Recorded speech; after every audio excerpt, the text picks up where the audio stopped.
There was a great business philosophy on success and what the CEO's responsibility is for employees. And the philosophy is all you can do is create an environment where someone can choose to succeed if they want. It is not your responsibility to drag them to their success.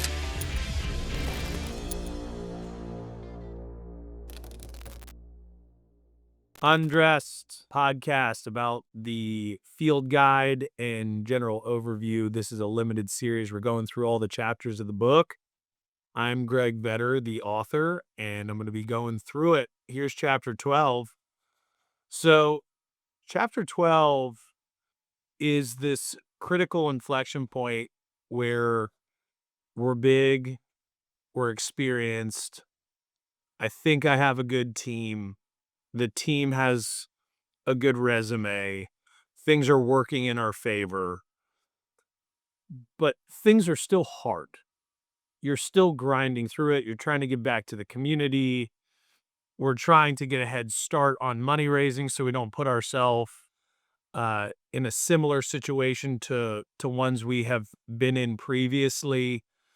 And we're also trying to verify people's character, read between the lines, and not get into another situation where we are being pressured into negative situations that we really don't want to be in. And so this is the beginning stages of how some of these new relationships in the book and the entire story are going to turn out. So this is the prelim to some relationships that are going to be in it for the rest of the story. And in reality, when I look back on this portion of it, this is a massive pressure test because we're entering into a different level of business planning, knowledge, capacity, but also who is still capable.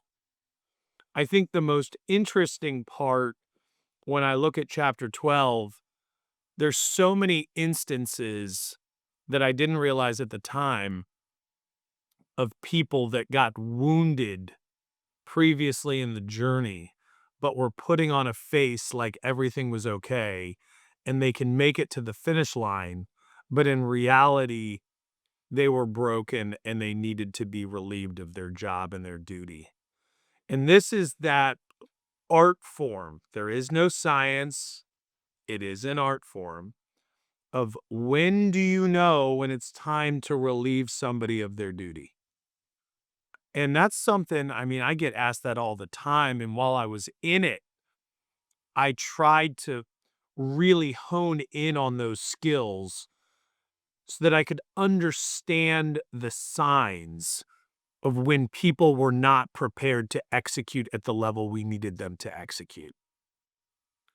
And unfortunately, you really find that out most times at the worst possible situation ever. And this in chapter 12 was one of those times where people weren't communicating, people were finger pointing, we weren't planning properly, or we were choosing to look at the situation not with clear eyes, but with hope sunglasses on. So, chapter 12 is an interesting one.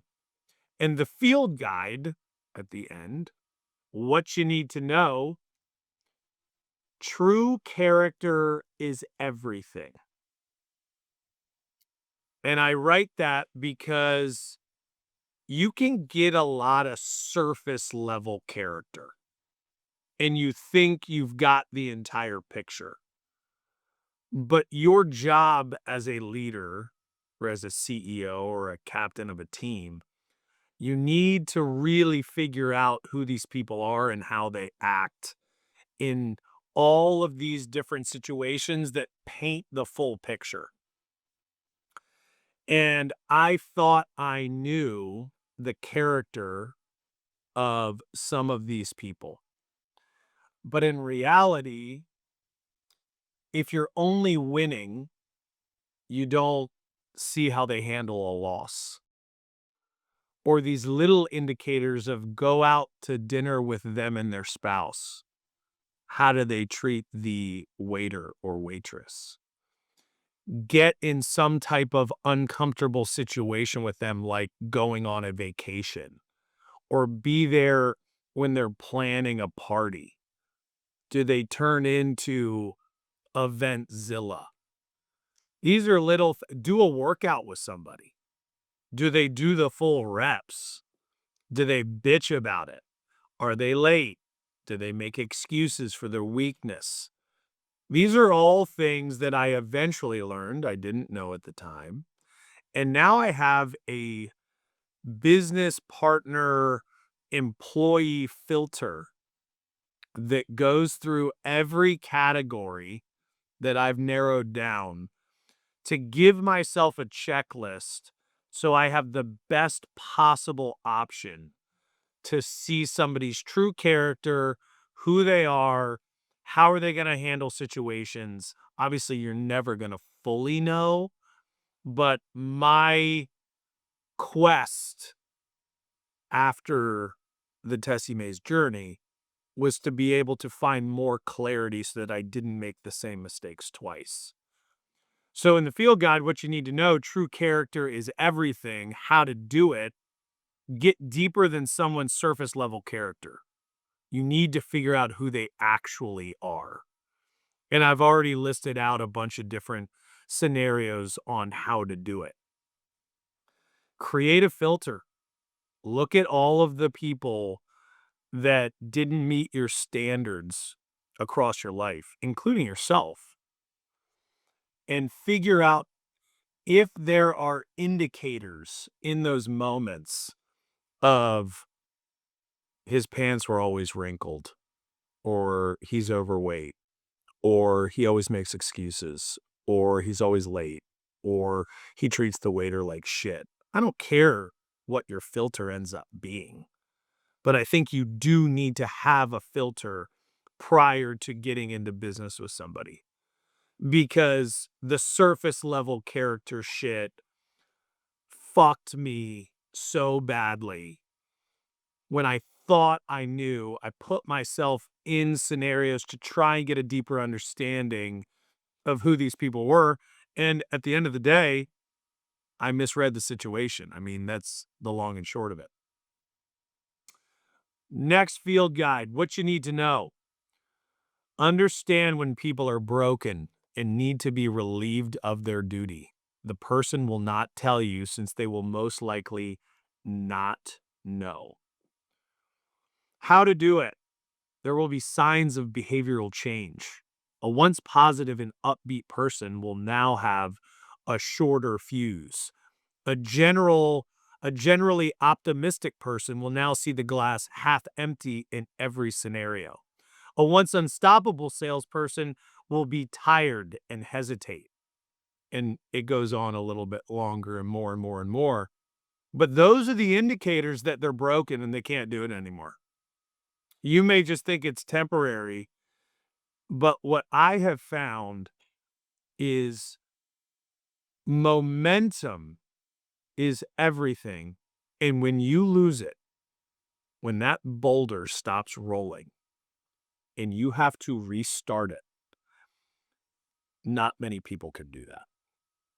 And so if they can't self-correct, or you can't help them correct the situation by bringing it to their attention, giving them books to read, hiring them a performance coach, meeting with them, being radically transparent, talking about, critical and urgent activities to help them reach their goals, they're not going to do it. It's as simple as that. I mean, you either do it or you don't do it.